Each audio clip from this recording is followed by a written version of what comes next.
India, Pakistan இந்த பிரச்சனை மிக பெரும் அளவுல வெடிக்க போகுது அப்படிங்கலாம் மாற்று கருத்து இல்ல. ஒன்ஸ் இது ஆரம்பிக்குது அப்படின்னா, நம்மள சுத்தி இருக்கக்கூடிய ஜியோ பாலிடிக்ஸ் என்ன?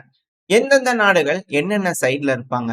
ஏன் இந்த சைடு எடுக்கிறதுக்கான காரணம்? இது போல பல விஷயங்கள் இருக்கு இல்லையா? இது எல்லாமே என்னோட தனிப்பட்ட கருத்து தான். நான் செய்திகள பார்க்கிறத வச்சு, உங்களுக்கு என்னோட வியூகத்துல ஒரு கருத்தா இந்த பதிவ நான் தரப்போறேன். ஸோ எந்த டிலேயுமே இல்லாம செய்திகளுக்குள்ள போக ஆரம்பிச்சிடலாம். முதல்ல இஸ்ரேல். அதாவது இந்தியாக்கு முழு ஆதரவு இஸ்ரேல் குடுக்கிறதா சொல்லிக்கிறாங்க.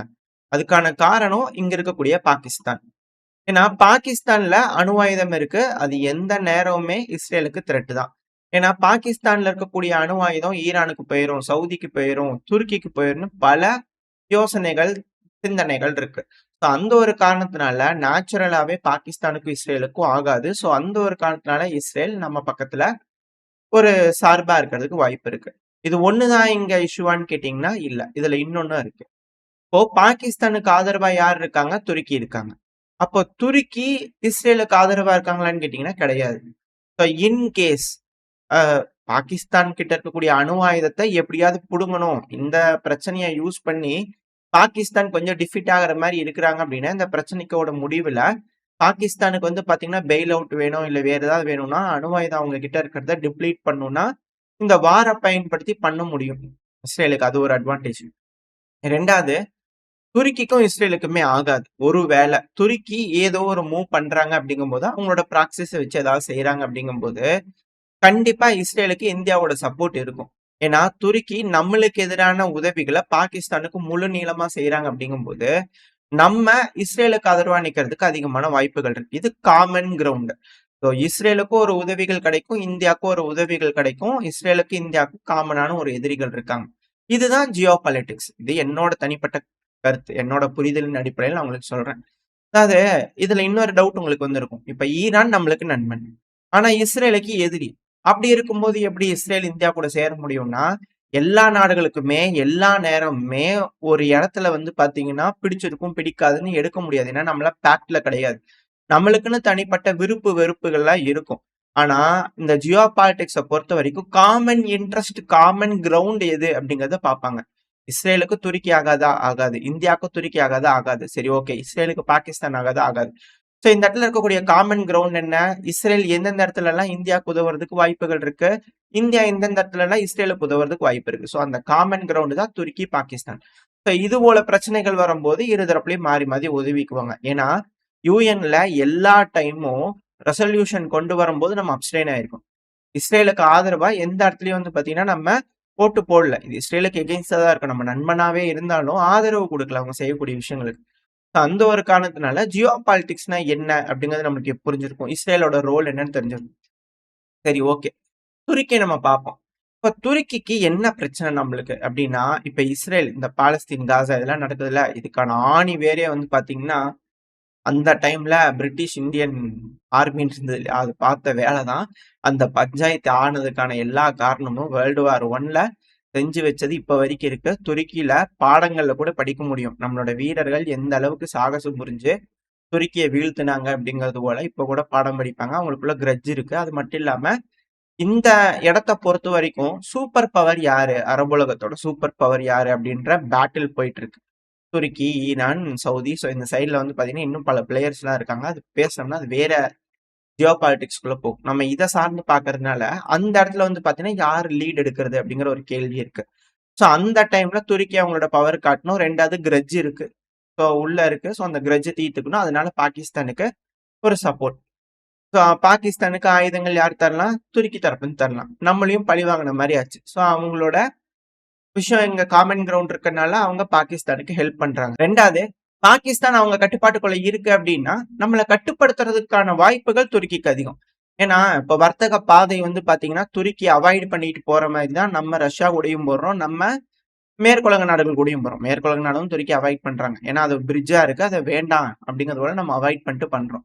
இப்போ கராச்சி போர்ட்டா இருக்கட்டும், இல்ல ஈரானோட சபகார் போர்ட்டா இருக்கட்டும். இப்ப வந்து ஆப்கானிஸ்தான்ல பிரச்சனை நடந்தது. அங்க இருக்கக்கூடிய காபூல்ல இருக்கக்கூடிய இன்டர்நேஷனல் ஏர்போர்ட்ட யாரு கேட்டா? துருக்கி கேட்டாங்க. இது போல பல விஷயங்கள் வந்து பாத்தீங்கன்னா, துருக்கி கேட்கறதுனால மிக முக்கியமான போர்ட் இதெல்லாம் அவங்க கட்டுப்பாட்டுக்குள்ள இருக்கறனால பிளாக்கேடு போட முடியும். ஸோ பிளாக்கேடு போட்டாங்க அப்படின்னா கண்ட்ரோல் பண்ண முடியும் வர்த்தகத்தை. ஸோ இது போல பவர்ஸ் வந்து பார்த்தீங்கன்னா துருக்கிக்கு கிடைக்கும். இப்போ அதெல்லாம் ஓப்பன் பண்ணோன்னா எங்க வழியா வந்துட்டு போங்க. ஸோ சிம்பிளான டீல் அவங்களுக்கு கிடைக்கும். ஸோ இங்க இருக்கக்கூடிய ஜியோ பாலிடிக்ஸ்ல வந்து பார்த்தீங்கன்னா, துருக்கி ஒரு பவர் பிளே பண்ணும்னா, இங்க இருக்கக்கூடிய நாடுகள்லாம் வந்து பார்த்தீங்கன்னா, கட்டுப்பாட்டுக்குள்ள வச்சுக்கணும். வர்த்தகத்த துருக்கியோட கட்டுப்பாட்டுக்குள்ள வச்சுக்கணும். ஸோ அதனால அவங்களுக்கு இன்ட்ரெஸ்ட் அதிகமா இருக்கும் இந்த பகுதியில. ஸோ அதனால அவங்களுக்கு ஒரு இன்ட்ரெஸ்ட் இருக்கு பாகிஸ்தானுக்கு உதவுறதுக்கு. ஸோ இது எல்லாமே ஜியோ பாலிடிக்ஸ் நான் சொல்ல வரது. இப்ப நம்ம அப்படியே ஈரானுக்கு வரலாம். இப்போ இஸ்ரேல் வந்து நம்மளுக்கு ஆதரவா இருக்காங்க இல்லையா? அப்ப ஈரானும் ஏன் நம்மளுக்கு ஆதரவா இருப்பாங்க? என்ன காரணம்? அப்படின்ற கேள்விகள் வருது. ஏன்னா இவங்க 2 பேத்துக்குமே ஆகாது. இப்படி இருக்கும்போது ஏன் ஈரான் நம்ம கூட வந்து பாத்தீங்கன்னா ஒரு நட்புறவாடுறதுக்கு ஒரு வாய்ப்பு இருக்கு. இல்ல நியூட்ரலாவது இருக்கலாம். ஏன் பாகிஸ்தானுக்கு உதவ மாட்டாங்கன்னா, பாகிஸ்தான்ல இருந்து தீவிரவாத தாக்குதல் ஈரானுக்கு எகெயின்ஸ்டா இருக்கு. இந்தியாவுக்கு எகெயின்ஸ்டாவும் இருக்கு. இந்த காரணத்தினால ஈரான் கண்டிப்பா பாகிஸ்தானுக்கு உதவ மாட்டாங்க. அது மட்டும் இல்ல, F-16 விமானங்கள். எதுக்காக பாகிஸ்தான் கிட்ட F-16 விமானங்கள் இருக்கு? ஒண்ணு ஈரான் அடிக்க, இன்னொன்னு ஆப்கானிஸ்தான் அடிக்க, 3வது நம்மள த்ரெட்டன் பண்ண. இப்ப நம்ம காமன் கிரவுண்ட் என்னவா இருக்கு ஈரானுக்கும் நம்மளுக்கும் இங்க? பாகிஸ்தான் அமெரிக்காவோட நாட்டோவோட ஒரு பார்ட்னர் கண்ட்ரில இருக்கிறதுனால இந்த பிராந்தியத்துல இருக்கக்கூடிய மத்த நாடுகளுக்கு அது பிடிக்கல. ஸோ காமன் கிரவுண்ட் இந்த இடத்துல இருக்கிறதுனால கண்டிப்பா ஈரான் நம்மளுக்கு எகெயின்ஸ்டா போக மாட்டாங்க. ஏன்னா பாகிஸ்தானுக்கு உதவி ஜெயிச்சிச்சு அப்படின்னா நாளை பின்ன அது அவங்க கண்ணியா குத்திரும் அப்படிங்கிறது அவங்களுக்கு ஒண்ணு இருக்கும். ஸோ இது மத்தபடி ஃப்ரெண்டு ரிலேஷன் அப்படிலாம் இல்ல. காமனான கிரவுண்ட் இருக்கு. இந்த இடத்துல ஏன் அமெரிக்கா பேஸ் வச்சிருக்கு? அது நம்மளுக்கு சிக்கல். ஏன்னா இப்போ ஒரு பிரச்சனை வருதுன்னா ஈரான் வந்து பாத்தீங்கன்னா மேற்கு சைட்ல கான்சென்ட்ரேட் பண்ணுவாங்களா இல்ல கிழக்கு சைட்ல கான்சென்ட்ரேட் பண்ணுவாங்களா? இங்க சுத்தி வர வந்து பாத்தீங்கன்னா சிக்கல் இருக்கு. ஏன்னா ஈரானுக்கு மேல அசர்பைஜான் இருக்கு. ஸோ இது போல சிக்கல்கள் இருக்கனால இங்க பிரச்சனையா இருக்கு. இப்ப அடுத்த பிளேயர் மிக முக்கியமா பிளே பண்றது பாகிஸ்தானுக்கு உதவி பண்றது யாரா இருக்காங்க? அசர்பைஜான். அதுக்கான காரணம் அசர்பைஜான் ஆர்மேனியா பிரச்சனை. இனிஷியலா நம்ம ஆர்மேனியாக்கு உதவி அசர்பைஜானுக்கு எகெயின்ஸ்டா எதுவுமே செய்யல. அசர்பைஜான் தான் துருக்கிக்கு ஆதரவா இருக்காங்க. 2வது இஸ்லாமிய நாடு. ஸோ இது போல பல விஷயங்கள் காமன் கிரவுண்ட் அவங்களுக்குள்ள இருக்கிறதுனால அவங்க பாகிஸ்தானுக்கு ஓடோடி வந்து உதவிகள் செஞ்சாங்க. அவங்க உதவிகள் செய்யறதுனாலதான் நம்ம ஆர்மேனியாக்கு போய் உதவிகள் செய்ய வேண்டியதா மாறுச்சு.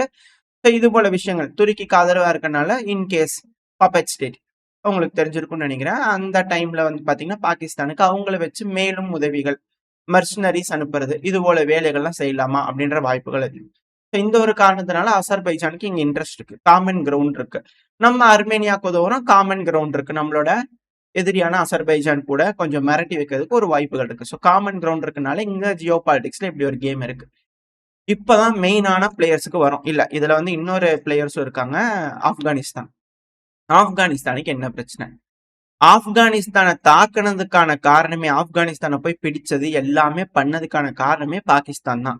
பாகிஸ்தானை பேஸா வச்சுதான் அமெரிக்கா பெருமளவுல ஆப்கானிஸ்தானை ஆட்சி பண்ணாங்க. இப்ப இந்த ஆப்கானிஸ்தானுக்கு என்னைக்கா இருந்தாலும் பிரச்சனை தான் அமெரிக்காக்கு அதாவது தாலிபான்களுக்கு ஆகிறது இல்ல. இப்ப எந்த டைமும் அவங்களோட கவர்மெண்ட்டை கொண்டு வந்து அங்க உட்கார வச்சாங்கன்னா வம்புதான். ஏன்னா இப்ப வரைக்கும் தாலிபான் அரசாங்கத்தை அங்கீகரிக்கல அமெரிக்கா. இது போல சிக்கல்கள் இருக்கனால ஆப்கானிஸ்தானுக்கு பாகிஸ்தானுக்கு பிரச்சனை. ஸோ அதனால அவங்க விருப்பமா இல்ல இப்போதைக்கு இந்த பிரச்சனையில பாகிஸ்தானுக்கு உதவுறதுக்கு. ஸோ இது வந்து காமன் கிரவுண்ட். 2வது லேண்ட் பார்டர் பிரச்சனை இருக்கிறதுனால நம்மளுக்கும் பிரச்சனை இருக்கு பாகிஸ்தானோட. ஸோ இந்த இடத்துல காமன் கிரவுண்ட் ஆப்கானிஸ்தானுக்கும் நம்மளுக்கும் இருக்கிறதுனால ஆப்கானிஸ்தான் நம்மளுக்கு ஆதரவா களமிறங்கிறதுக்கான வாய்ப்புகள் அதிகம். இந்த இடத்துல காமன் கிரவுண்ட் இருக்கு. ஸோ இதெல்லாமே இங்க இருக்கக்கூடிய விஷயம். அடுத்து அப்படியே நம்ம ரஷ்யாவுக்கு வரலாம். ரஷ்யாக்கு இதுல என்ன பிரச்சனை அப்படின்னு கேட்க தோணுது இல்லையா? இந்தியான்ற ஒரு நாடு இல்ல அப்படின்னா கண்டிப்பா ரஷ்யா ஐசோலேட் ஆயிரும். இந்த உலகத்துல ரஷ்யான்றது தனி நாடா இருக்கு. அதுகிட்ட எல்லாமே இருக்கு. என்ன வேணா இருக்கலாம். ஆனா நாளை பின்ன ரஷ்யானால சர்வே ஆக முடியுமா? ஏன்னா எத்தனை நாடுகள் சேர்ந்து எந்த அளவுக்கு சித்திரவதை பண்றாங்க அப்படிங்கிறது கண் கூட பார்த்துட்டு இருக்கோம். இந்த 3 வருடங்கள்ல என்னென்ன சேட்டைகள் செஞ்சாங்களோ எல்லா சேட்டைகளும் செஞ்சுட்டாங்க. அது கிரானஸ் மேல தீவிரவாத தாக்குதலா இருக்கட்டும், ஒரு ஜெனரல தீவிரவாத தாக்குதல் பண்ணி கொன்னதா இருக்கட்டும், ஏகப்பட்ட சேட்டைகள் செஞ்சு பார்த்தாங்க. இது போல தனியா ஒரு நாடு இருந்து சமாளிக்க முடியுமா அப்படின்ற கேள்விகள் வருது இல்லையா? அது மிக பெரும் பிரச்சனை. இப்ப ரஷ்யாவுக்கு காமனா இருக்கக்கூடிய த்ரெட்ஸுங்கிறது எதெல்லாம்? சைனா.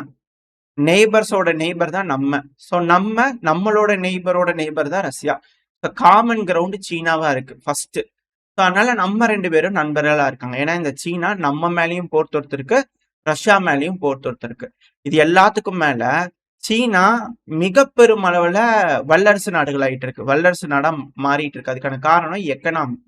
அந்த அளவுக்கான உற்பத்தி திறன் சீனா கிட்ட இருக்கு. இப்போ ஒருவேளை நம்ம சிக்கல்ல இருக்கோம், நம்ம மிக பெரும் அளவுல டவுன் ஆயிட்டோம் அப்படின்னா, நாளைக்கு ஒரு பிரச்சனைங்கும்போது அவங்க திரும்பி பார்க்கும்போது ஆளுங்க இருக்க மாட்டாங்க ரஷ்யாக்கு. அந்த ஒரு காரணத்தினால இந்த ரஷ்யாவோ, சீனா எப்பலாம் இந்தியாவோட பிரச்சனைய பண்ணுதோ, அந்த டைம்ல இந்தியாவ விட்டுக் குடுக்கக் கூடாது. அந்த ஒரு காரணத்தினால ரஷ்யாவுக்கு ஒரு காமன் கிரவுண்டுக்கு வராங்க. ஃபியூச்சர்ல வந்து பார்த்தீங்கன்னா, நம்மளும் ரஷ்யாவும் இருக்கோம் அப்படின்னா, சீனா ஏதாவது ஒரு வர்த்தகம் பண்ணணும்னா, அவங்க என்னதான் கடல் வழியில வந்தாலும், அந்தமான் அண்ட் நிக்கோபார கிராஸ் பண்ணி தான் போயாகணும். என்னதான் பாகிஸ்தான் வழியா வந்தா, அரேபியன் சீல வந்தாலும், சபகார் போர்ட் இன்கேஸ் பாகிஸ்தான்லாம் இல்ல இதுக்கு மேல அப்படிங்கும்போது, ஈரான் வழியா தான் வந்தாகணும். நம்மள ஓவர் கம் பண்ணணும் அப்படின்னா, ஈரான் வழியா தான் வரணும். ஈரான் வழியா வரணும்னா, சபகார் போர்ட் நம்ம கட்டுப்பாட்டுக்குள்ள இருக்கு. ஸோ இது போல எந்த சைட்ல வந்தாலும் சீனாவ அணகட்ட முடியும். ஸோ சீனாவோட எக்கனாமி என்னதான் சூப்பரா இருந்தாலும், நம்மள டிபெண்ட் பண்ணி இருக்கிற மாரி இருக்கும். ரஷ்யாக்கு. இந்தியா இந்தியாவும், ரஷ்யாவும் ஸ்ட்ராங்கா இருக்கணும்னா, அது சீனாவ கட்டுப்பாட்டுக்குள்ள வச்சுக்கணும். அதுக்கு ரஷ்யாவுக்கு ஒரு நல்ல பார்ட்னர் தேவை. அதுதான் இந்தியா. ஸோ இந்த இடத்துல இருக்கக்கூடிய காமன் கிரவுண்ட் நம்மளுக்கு ஓரளவுக்கு புரிஞ்சிருக்கும். ஸோ அதனால நம்ம 2 பேத்துக்குள்ள இருக்கக்கூடிய ரிலேஷன் என்ன அப்படிங்கிறது போல. இதுல இன்னும் நெறைய காரணங்கள் இருக்கு. வெஸ்ட் கண்ட்ரி இதெல்லாம் இருக்கு. பட் ஆனா அதெல்லாம் நம்ம வச்சிடலாம். இந்த பிராந்தியத்துல இருக்கக்கூடிய ஜியோ பாலிடிக்ஸ் நம்ம பார்த்துக்கிட்டு இருக்கோம். எனக்கு தெரிஞ்ச அளவுல இருக்கிறத நான் உங்ககிட்ட சொல்றேன். அவ்வளவுதான். இதுல மேபி தப்பு இருக்கலாம். இருந்துச்சுன்னா கமெண்ட் செக்ஷன் சொல்லுங்க. கரெக்ட் பண்ணிக்கலாம். இப்ப அடுத்தது சீனாக்கே வரும். இப்ப சீனாக்கு என்ன பிரச்சனை இந்த இடத்துல? பாகிஸ்தானுக்கு ஏன் உதவுறாங்க? இந்தியாவுக்கு உதவ வாய்ப்பு இருக்கா? இது போல 2 கேள்விகள் இருக்கு. இப்ப சீனா முழுங்கவும் முடியாம, மெல்லவும் முடியாம, துப்பவும் முடியாம ரொம்ப இக்கட்டான சூழ்நிலையில வேர்த்து ஊத்திட்டு இருக்குன்னா அது சீனாக்கு மட்டும்தான். பிகாஸ் இந்த இடத்துல சண்டை நடக்குது அப்படின்னா, இப்போ ஒரு வேலை ட்ரேட் வார் வந்து பாத்தீங்கன்னா அமெரிக்கா தரப்பு வந்து போட்டாங்க. எந்த போர்ட்டுக்கும் போகக்கூடாது சீனா. போர்ட் ஆக்சஸ் பண்ணணும்னா தனியா வரி கட்டணும். சீனாவோட பொருட்களுக்கு 3000% வரி. அதுபோல வரிகளை போட்டு திணிக்கிறதுனால மத்த நாடுகளுக்கும் ட்ரம்ப் அவர்கள் அவரோட பிரஷரை காட்டுறதுனால இப்ப சீனா அவங்களோட படகுகளை எந்த வழியா அனுப்புவாங்க, எந்த வழியா வர்த்தகம் பண்ணுவாங்க அப்படின்ற கேள்விகள் இருக்கு. சீனா என்னதான் சவுத் சைனா சீல எல்லாம் சுத்தி வந்தாலும் நம்ம அந்தமான நிக்கோபாரை தாண்டி தான் வந்தாகணும்.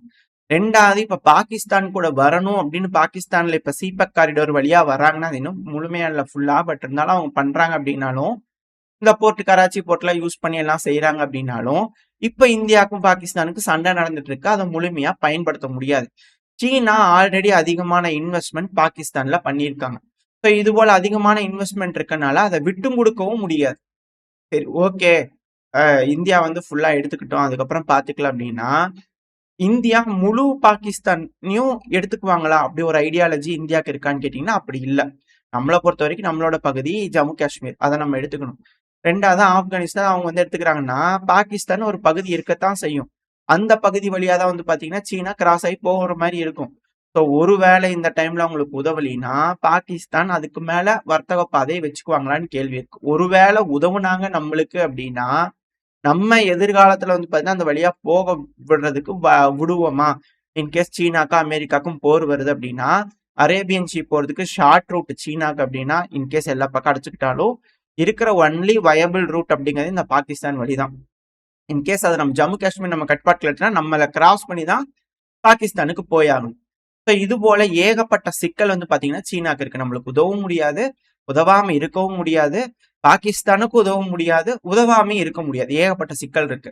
ஆனா இந்த ஏர் டு ஏர் மிசைல் எல்லாம் கொடுக்குறாங்களே பாகிஸ்தானுக்கு அப்படின்ற கேள்விகள் வரும். இதுல ஒரு ஜியோ பாலிட்டிக்ஸ் இருக்கு. பாகிஸ்தானுக்கு விமானங்கள் கொடுத்தாங்க, ஏகப்பட்ட விஷயங்கள் கொடுத்தாங்க. நம்மளுக்கு எது ஸ்ட்ராங்கா இருக்கு? விமானப்படை. அதை கவுண்டர் பண்றதுக்கு சீனா என்ன செஞ்சாங்க? இந்த இடத்துல பிரச்சனை வரக்கூடாது, ஸ்டேபிளா இருக்கணுன்றதுக்காக பாகிஸ்தானுக்கு ஆயுதத்தை கொடுத்தாங்க. இப்ப நம்ம என்ன பண்ணோம்? அதை கவுண்டர் பண்றதுக்கு பிலிப்பைன்ஸுக்கு பிரம்மோஸ் மிசைல கொடுக்குறோம். ஏன்னா சீனாவோட பவர் என்ன? Naval fleet. அவங்க ராணுவ கடற்படையை வந்து பாத்தீங்கன்னா முடக்கிறதுக்கான ஆயுதங்களை நம்ம பிலிப்பைன்ஸுக்கு கொடுத்துருக்கோம். இந்த இடத்துல எப்படி பேலன்ஸ் ஆயிருக்கு அப்படின்னு உங்களுக்கு தெரியும். நீ என்னை எதிர்த்தா நானும் உன்னை எதிர்ப்பேன். அவ்வளவுதான் இங்க இருக்கக்கூடிய கான்செப்ட். ஸோ இந்த இடத்துல சீனாக்கு என்னவா இருந்தாலும் செக் தான். உதவும் முடியாது, உதவாம இருக்க முடியாது. அதுக்கான காரணம் இப்ப எக்கனாமிக்கல் வார் இருக்கிறதுனால வர்த்தகம் பண்றது 2வது. ஆனா சீனாவுக்கு எக்கனாமிக்கல் ஹெல்ப் அப்படிங்கிறது இந்தியா ரஷ்யா மூலியம் தான் நடக்கும். ஏன்னா நம்மளை டிபெண்ட் பண்ணி தான் வந்து பாத்தீங்கன்னா சீனானால எதுனாலும் செய்ய முடியும். இல்ல நம்ம வாங்கறத விட வேற யாராவது வாங்கிடுவாங்களா அப்படிங்கிற கேள்விகள்லாம் இருக்கு. நம்ம ஒமிட் பண்ணிட்டோம்னா சீனா மிக பெரும் அளவில் அடி வாங்குவாங்க. ஏன்னா ஆல்ரெடி மேற்குலக நாடுகள்லாம் சாங்ஷன் போட்டுக்கிட்டு இருக்காங்க. சீனா சாங்ஷன் இந்த டாரிஃப் போட்டுக்கிட்டு இருக்காங்க. எக்கனாமிக்கலி திவால் ஆயிடுவாங்க. ஏகப்பட்ட சிக்கல்கள் சீனாக்கு இருக்கு. சீனா அதுக்கு ஏத்தபடி காய்நகர்கள் இங்க செய்வாங்க அப்படிங்கிற மாற்று கருத்துல அவங்க ஏன் ஆயுதம் குடுக்குறாங்க அப்படிங்கிற விஷயங்கள் நம்ம இதுல பார்த்திருப்போம் ஓரளவுக்கு. இப்ப நம்ம உண்மையான பிளேயர், அதாவது மிக முக்கியமான பிளேயர், இப்ப இந்த அமெரிக்கா சைடு வரலாம். அதாவது இவங்க செஞ்சிருப்பாங்க அப்படிங்கிறது என்னோட கருத்து இல்ல. இது இல்ல. அத சொல்லணும் அப்படிங்கிறது இல்ல. ஆனா இதுல இருக்கக்கூடிய நன்மைகள் என்ன அமெரிக்காக்கு? ஒன்ஸ் இந்தியா, பாகிஸ்தான் பிரச்சனை ஆரம்பிக்குதுன்னா, நன்மைகள் என்ன அப்படிங்கிறது வரணும். அதாவது சீனா அந்த ரூட்ட யூஸ் பண்ண முடியாது. சீபக் ரூட்ட யூஸ் பண்ண முடியாது. அரேபியன் சீக்கு வர முடியாது. ஏன்னா போர் நடந்துட்டு இருக்கு. 2வது எந்த அளவுக்கு கட்டுப்பாடு இந்தியாவுக்குள்ள வருது அப்படிங்கிறது இருக்கு. இப்போ பெருமளவுல அடிக்கிறோம், பாகிஸ்தான் நல்லா அட்டாக் பண்றோம், இழப்புகள் பெருமளவுல இருக்கு அப்படிங்கிற கட்டத்துல சீனா பாகிஸ்தானுக்கு உதவுறாங்கன்னா நம்மளுக்கு எதிரான மனப்பான்மையில மாறிடுவாங்க. நம்ம சீனாவுக்கு எகெயின்ஸ்டா வேலை செய்வோம். இது அமெரிக்காவுக்கு ஒரு நல்லது. 2வது சீனாவோட வர்த்தகத்தை முடக்கியாச்சு. அது நல்லது. 2 நல்லது அமெரிக்காவுக்கு இருக்கு. 3வது இந்தியால லித்தியம் ரிசர்வ்ஸ் இருக்கு. அது டிஸ்பியூட்டட் டெரிட்டரி. அது எப்படியாவது பாத்தீங்கன்னா செட்டில் பண்ணும். ஒண்ணு அது பாகிஸ்தான் கிட்ட இருக்கணும், இல்ல அது இந்தியா கிட்ட இருக்கணும். அவங்கள பொறுத்த வரைக்கும் அது யார் வச்சிருந்தா என்ன? ஏன்னா பாகிஸ்தானை பொறுத்த வரைக்கும் இனிஷியல் ஏ தான். நாட்டோட ஒரு பார்ட்னர் கண்ட்ரி. அமெரிக்காவோட பேஸ், மிலிட்டரி பேஸ் எல்லாம் பாகிஸ்தான்ல இருக்கு அப்படிங்கும் போது அதோட இனிஷியல் ஏ தான். சோ அதை நம்ம புரிஞ்சுக்கலாம். இனிஷியல் வச்ச நாடு தான் பாகிஸ்தான். அப்படி இருக்கும்போது பாகிஸ்தான்ங்கிறது மிக முக்கியமான ஒரு பகுதி. எல்லாத்தையுமே கட்டுப்பாட்டுக்குள்ள வச்சுக்கலாம். இந்த பாகிஸ்தான் உதவி பண்றாங்க அப்படின்னா எதிர்காலத்துல இதை பேஸா பயன்படுத்தி இந்தியாவையும் த்ரெட்டன் பண்ணலாம், ஈரானையும் த்ரெட்டன் பண்ணலாம். ஏகப்பட்ட அட்வான்டேஜஸ் அவங்களுக்கு இருக்கு. அது மட்டும் இல்லாம ஒன்ஸ் பாகிஸ்தானுக்குள்ள வந்துச்சுன்னா 80% கூட எழுதி வாங்கிக்கலாம். இல்ல இந்தியா கிட்ட வந்துச்சுனாலும் நமக்கு உதவி பண்றாங்க அப்படின்னா ஆயுத உதவிகள் செய்யறதுனால எய்டுகளா கொடுக்குறாங்க. அது கடன்களா கொடுப்பாங்க. ஸோ நம்ம கப்பம் கட்டிட்டு இருப்போம். நம்மளோட வரிகளை கலெக்ட் பண்ணி கப்பம் கட்டுவோம் ஆயுதங்கள் வாங்கினதுக்காக. 2வது ரிசர்வ்ஸ்ல இருக்கக்கூடிய சில இதை கேட்டாலும் ஆச்சரியப்படுறதுக்குள்ள, ஒப்பந்தங்கள் போட்டாலும் ஆச்சரியப்படுறதுக்குள்ள, இது போல பல பெனிஃபிட்ஸ் இருக்கு. இதை விட இன்னும் மேல மேல பெனிஃபிட்ஸ் என்ன அப்படின்னா, சீனா மேல சாங்ஷன் போட்டாச்சு. இதுக்கு முன்னாடி வர்த்தக போர் ஆரம்பிச்சாங்க அமெரிக்கா ஃபர்ஸ்ட் டைம். ட்ரம்ப் அவர்களோட ஃபர்ஸ்ட் டேர்ம்ல தோத்து போனாங்க. இப்ப செகண்ட் டைமும் டாரிஃப் போட்டும் சீனா போன் கூட பண்ணல. எந்த நம்பிக்கை? பிரிக்ஸ் நம்பிக்கையில. அது மட்டும் இல்லாம உலகத்துல இருக்கக்கூடிய பல நாடுகளும் சீனாக்கு ஆதரவா இருக்காங்க. அந்த ஒரு டைம்ல இப்ப சீனாக்கு பெருமளவுல முட்டு கொடுத்து தாங்கி பிடிச்சிட்டு இருக்கிறது யாரு? எக்கனாமிக்கலி நம்ம மட்டும்தான். நம்மளும் ரஷ்யாவும் தாங்கி பிடிச்சிட்டு இருக்கோம். இப்போ சீனாவை தோக்கடிக்கணும்னா என்ன பண்ணணும்? இந்தியா போருக்குள்ள போகணும். அப்படி போயிடுச்சு அப்படின்னா என்ன நடக்கும்? நம்ம அதிக அளவுல எக்கனாமிக்கலி சப்போர்ட் பண்ண மாட்டோம். நம்ம எக்கனாமிக்கலி பின்னடைவுகளை சந்திக்க ஆரம்பிப்போம். ஸோ அதனால சீனாக்கு பின்னடைவு ஏற்படும். சீனாவை எக்கனாமிக்கலி தோக்கடிக்கிறதுக்கான வாய்ப்பு அதிகம் இந்த டாரிஃப் வரல. இதுக்கு இன்னும் மேல ஒரு விஷயம் ரஷ்யா. இப்ப Russia full scale offensive operation உக்ரைனுக்குள்ள பண்ணுவாங்களா அப்படின்ற எதிர்பார்ப்புகள் இருக்கு. அவங்களே என்னென்னமோ ஜோடியா பண்ணி பாக்குறாங்க. பட் ஆனா எதுவும் வேலைக்காகிற மாதிரி தெரியல. காலத்துல பெருமளவுல ரஷ்யா முன்னேறிக்கிட்டே தான் இருக்காங்க. தினந்தோறும் 3-4 செட்டில்மெண்ட்ஸ் ரஷ்யா தரப்பு பிடிச்சுக்கிட்டு இருக்காங்க. சரி, ஓகே. இப்ப அந்த ரஷ்யாவை வழிக்கு கொண்டு வரணும் அப்படின்னா இந்தியா ஒரு போருக்குள்ள என்டர் ஆகணும். இது போல பல பெனிஃபிட்ஸ் பாத்தீங்கன்னா அமெரிக்காக்குள்ள இருக்கு. சரி, ஓகே. இது நிலைமை கையை மீறி போகுது. பாகிஸ்தான் பாத்தீங்கன்னா ரொம்ப கட்டுப்பாடை மீறி தாக்குதல் பண்றாங்க. சில எல்லைகளுக்கு மேல போறாங்க. அணு ஆயுதங்கள்லாம் பயன்படுத்துறாங்க. ஏன்னா மிரட்டல்கள் வாயிலாம் விட்டுட்டு இருக்காங்க இல்லையா பாகிஸ்தான் தரப்பு இது போல வேலைகள்லாம் செய்யறாங்கன்னா என்ன அர்த்தம்? இப்ப பாகிஸ்தான் நிலைமையை கட்டுப்பாட்டுக்குள்ள வச்சுக்க முடியலன்னு அர்த்தம்னா அதுக்கு தான் B2 பாம்பர்ஸ் எங்க டியோகார்சியா பகுதியில டிப்ளாய் பண்ணிக்கிறாங்க. எந்த அளவு வரைக்கும் பாகிஸ்தானை விடணும், எந்த இடத்துல பிடிக்கணும் அப்படிங்கிறது அமெரிக்காவுக்கு தெரியும். ஸோ அதே போலதான் வைஸ் வருஷா. இப்ப இந்தியா ரொம்ப அதிக அளவுல உள்ள போறோம். நம்மளுக்கு வேணுங்கிற பகுதியெல்லாம் விட்டுட்டு இன்னும் எக்ஸஸா போறோம். டீகேபிட்டலைஸ் பண்ண போறோம். பாகிஸ்தானி பாத்தீங்கன்னா என்டையர் கேபிட்டலைசேஷன் பண்ண போறோம் அப்படிங்கும் போது அந்த டைம்லயும் அமெரிக்கா நம்மளை த்ரெட்டன் பண்றதுக்கு அதிகமான வாய்ப்பு இருக்கு. நம்மளை ஏன்பா பண்ணணும்? அது ஒரு தீவிரவாத நாடு. நீ சொல்ற எதையும் நான் ஒத்துக்க மாட்டேன் அப்படிங்கிற பலரும் கமெண்ட் செக்ஷன் சொல்றீங்க. அதெல்லாம் வாஸ்தவமான விஷயம் தான். இது என்னோட தனிப்பட்ட கருத்து தான். எடுத்துக்கிறதே எடுத்துக்காது உங்களோட விருப்பம். எனக்கு யோசிக்கிறத நான் சொல்றதை நான் உங்களுக்கு சொல்றேன். அவ்வளவுதான். பாக்குறீங்க அப்படின்னா உங்களோட கருத்துக்கள் சொல்லுங்க. உங்களோட கருத்துக்களை இன்புட் இருந்துச்சுன்னா நான் அதை நான் எடுத்துக்கிறேன். மேபி நான் பேச தவறுகள் இருக்கு, இது இந்த ஒரு காரணம் அப்படின்னு சொன்னா நான் அதை இன்புட் எடுத்துக்கிறேன். அதுல எந்த ஒரு மாற்றம் இல்லை. இப்போ ஒருவேளை அப்படி நடக்குதுன்னா அமெரிக்கா இந்த பிரச்சனைகளுக்கெல்லாம் முன்னாடி ஒரு விஷயம் செஞ்சாங்க. இல்லீகல் இமிகிரன்ஸ் அப்படிங்கிறது போல.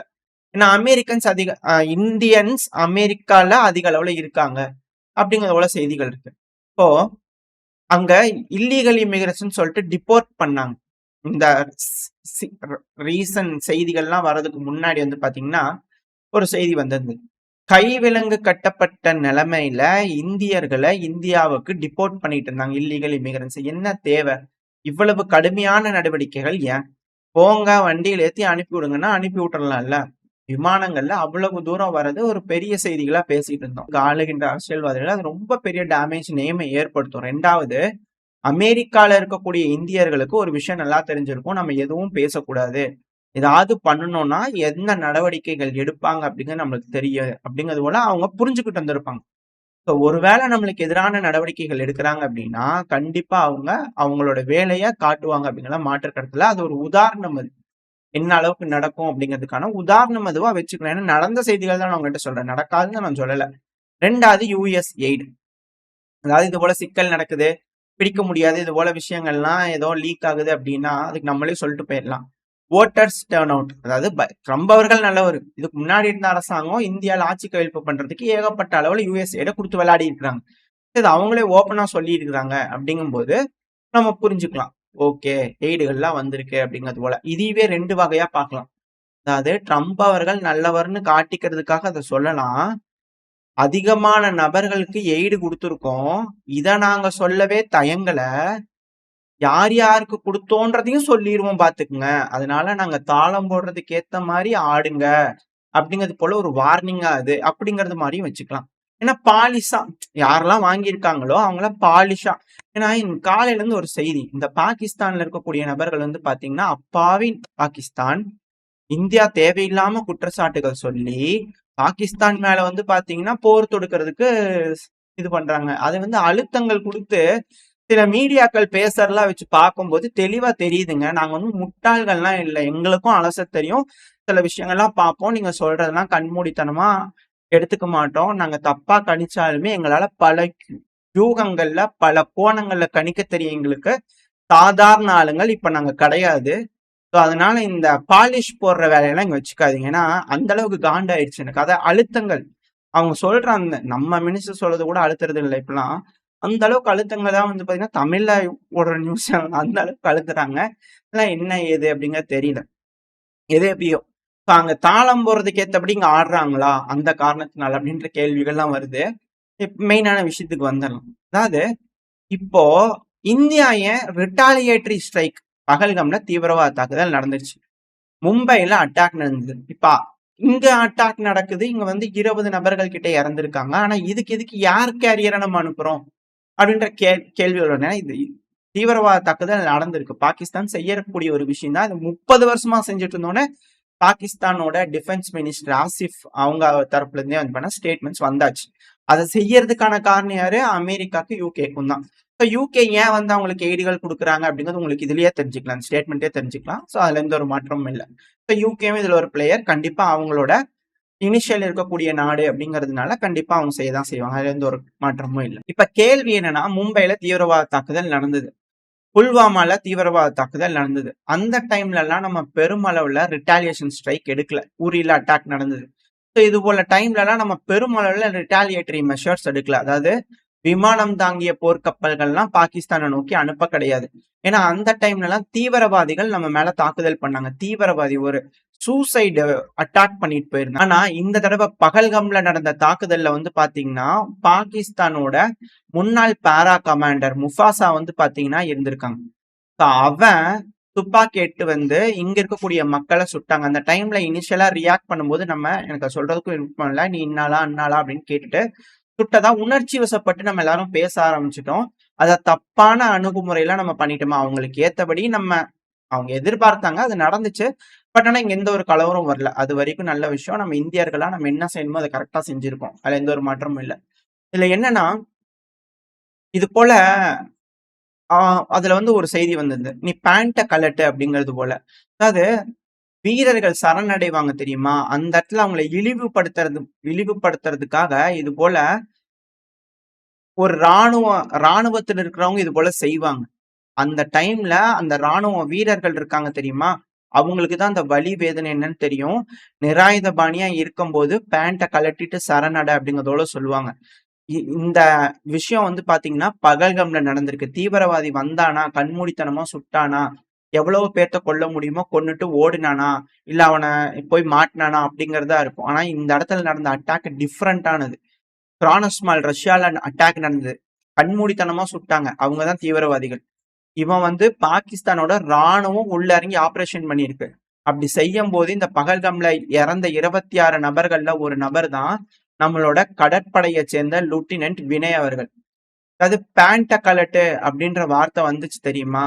ஸோ இந்த இடத்துல நேவல் ஆபீசர்ஸ் சும்மா இருப்பாங்களா? நம்மளோட கடற்படை சும்மா விடுவாங்கன்னு நீங்க நினைக்கிறீங்களா? இது போல விஷயம்லாம் அவ்வளவு லேசால நடந்துராது. நடக்குது அப்படின்னா அதுக்கான பதில் நடவடிக்கைன்றது எதிர்பார்க்க முடியாத அளவுக்கு, நம்ப முடியாத அளவுக்கு இருக்கும். இது வாண்டடா அவன் செஞ்சிருக்கானா முஃபாசா அப்படின்ற கேள்விகள் வந்திருக்கு. ஏன்னா ராணுவத்துல இருக்கிறவன் தான் இது போல வேலையை செய்வான். அவன் செஞ்சிருக்கான் அப்படின்னா வேணும்னே செக் பண்ணி செஞ்சிருக்கானா? ஸோ அப்படி இருக்கும்போது நம்மளோட நேவி சும்மா இருக்குமா? கடற்படை அப்படிங்கறத இதுல இருக்கக்கூடிய மிக முக்கியமான விஷயம். அது மட்டும் இல்லாம நேவல் ஆபீசர் மட்டும் இல்ல, அது கூடவே நம்மளோட இன்டெலிஜென்ஸ் பியூரோ ஆபீசர் மனிஷ் அவர்கள், இது போல டாப் நம்பர்ஸ்ல, அதாவது இது போல கவர்மெண்ட் அபிஷியல்ஸ், ராணுவ அதிகாரிகள், இது போல நபர்களை இது போல வேலையை செஞ்சு கொள்றாங்க அப்படின்னா எப்படி இருக்கும்? இதோட ரியாக்ஷன் எந்த அளவுக்கு இருக்கும்? அப்போ வம்படையா வேணும்னே, அதாவது தீவிரவாத தாக்குதல் நடந்திருக்கு, நம்ம பெருமளவுல ரிட்டாலியேட் பண்ணல, அப்படி பண்ணல அப்படின்னா என்ன நடக்கும்? போர் வராது, போர் நடந்திருக்காது. நார்மலா சிவிலியன்ஸை வந்து தீவிரவாதிகள் வந்து சுட்டுட்டு போயிருந்தாங்கன்னா டிப்ளமேட்டிக்கல் மெஷர் எடுத்திருப்போம், இல்ல அந்த லான்ச் பேட்ச் மேல ஏர் ஸ்ட்ரைக் பண்ணிருப்போம், இது போல விஷயங்கள் செய்வோம்.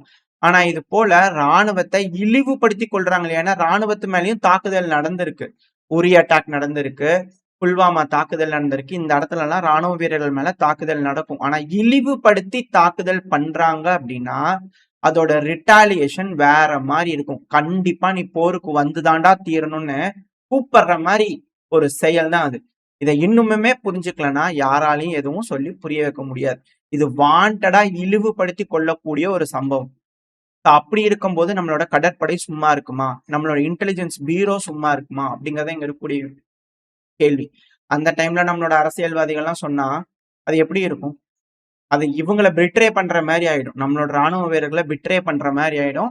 ஸோ அதுக்கான ரெஸ்பான்ஸ் கண்டிப்பா இருக்கத்தான் போகுது. தாக்குதலோட வீரியம் பெருமளவுல இருக்கும். இதுக்கு பாகிஸ்தான் தயாரா இருக்காங்க. அவங்க ஒன்றும் அப்பாவி நாடெல்லாம் கிடையாது. அந்த மாதிரியான வார்த்தைகள்லாம் பயன்படுத்தாங்க தயவு செஞ்சு. இங்க என்ன நடக்குதுன்னு எல்லாரும் பார்த்துக்கிட்டு தான் இருக்காங்க. எல்லாத்துக்கும் ஓரளவுக்கு புரியும். ஸோ அதனால இந்த வாஷ் பண்ற வேலை இங்க யாரும் வச்சுக்க வேணாம் அப்படிங்கிறது போல நம்ம சேனல் சார்பாகவும் சொல்லிடலாம். இது உங்களுக்கு தனிப்பட்ட கருத்துக்கள் இருந்ததுன்னா நீங்க கமெண்ட் செக்ஷன்ல சொல்லுங்க. என்ன நடந்துட்டு இருக்கு, ஏது நடந்துட்டு இருக்கு, இது நீங்க எப்படி பாக்குறீங்க? நான் சொன்னதுக்கு அப்புறமா இது உங்களுக்கு எப்படி பார்க்க தோணுது? இல்ல நீங்க வேற ஏதாவது கோணங்கள் புதுசா தோணி இருக்கலாம். ஸோ உங்களுக்கு ஏதாவது தோணுதா அப்படிங்கறது கமெண்ட் செக்ஷன்ல சொல்லுங்க. ஏன்னா இதா ஒரு காமனான ஒரு விஷயமா கடந்து போயிடக்கூடாது. இது இழிவுபடுத்தி கொண்டிருக்காங்க வேணுக்குன்னே. அந்த டைம்ல அட்டாக் பண்ணா கண்டிப்பா போர் வரும். கண்டிப்பா போர் வரணுங்கிறது தான் சில நாடுகளோட ஆசை. போர் வந்தாதான் இந்தியா எக்கனாமிக்கலி சஃபர் ஆகும். இந்தியா சஃபர் ஆனாதான் ரஷ்யா சஃபர் ஆகும். ரஷ்யா சஃபர் ஆனாதான் சீனா சஃபர் ஆகும். இந்த நாடுகள், இந்த பிரிக்ஸ் நாடுகளை வந்து உடைக்கணும் அப்படின்னா இதுதான் ஒரே வழி. ஸோ யாருக்கு அது தேவையோ அவங்க இதுக்கு பின்னாடி இருப்பாங்களா அப்படின்ற கேள்விகள், சந்தேகங்கள் வலுத்துக்கிட்டே இருக்கு. ஏன்னா இருக்கக்கூடிய செய்திகளை நம்ம டீகோட் பண்ணாலே வந்து பாத்தீங்கன்னா, செய்திகள், நடந்த செய்திகளை நம்ம எடுத்து படிக்கும் போதே ஒரு சாமானியனுக்கு ஒரு புரியுது அப்படின்னா ஜேர்னலிஸ்டுக்கு இன்னும் எந்த அளவுக்கு புரிஞ்சிருக்கணும்? இதுக்கான விளக்கங்கள்லாம் அவங்க தெளிவா கொடுக்கணுமா இல்லையா? இதெல்லாம் சொல்லாம அப்படி இப்படின்னு சொல்லிட்டு பண்றாங்க. சரி, இட்ஸ் ஓகே, இது அவ்வளவுதான் அவங்க அப்படிங்கிறது போல நம்ம புரிஞ்சுக்கலாம். இல்ல தாளத்துக்கு ஏற்ப அவங்க டான்ஸ் ஆடுறாங்களா அப்படின்ற கேள்விகள் இருக்கு. எது எப்படியோ என்னோட கோபம், இது நம்ம நாட்டோட பிரச்சனை. ஸோ என்னோட கோபத்தை நான் வெளியே காமிச்சிருக்கேன். உங்களோட கருத்துக்கள் என்ன? என் கோபம் நியாயமானதா இல்லையா அப்படிங்கிறத கமெண்ட் செக்ஷன் சொல்லுங்க. ஓரளவுக்கான தகவல்கள் இந்த பதில பார்த்துருப்பேன்னு நினைக்கிறேன். இதோட இந்த பதிவை நான் முடிச்சுக்கலாம். இந்த பதிவு எப்படி இருந்துச்சு, உங்களுக்கு பிடிச்சிருக்கா? பிடிச்சு நான் லைக் பண்ணிட்டு உங்க ஃப்ரெண்ட்ஸ் நம்மளோட ஷேர் பண்ணிக்கோங்க. அது கூட மறக்காம இந்த பதிவு பத்தின கருத்துக்களை கமெண்ட் செக்ஷன் சொல்லுங்க. இந்த பதிவு நல்லா இருக்கும் நம்பிக்கை. அடுத்த பதிவு சந்திக்கிற வரைக்கும் ஸ்டே சேஃப். பை.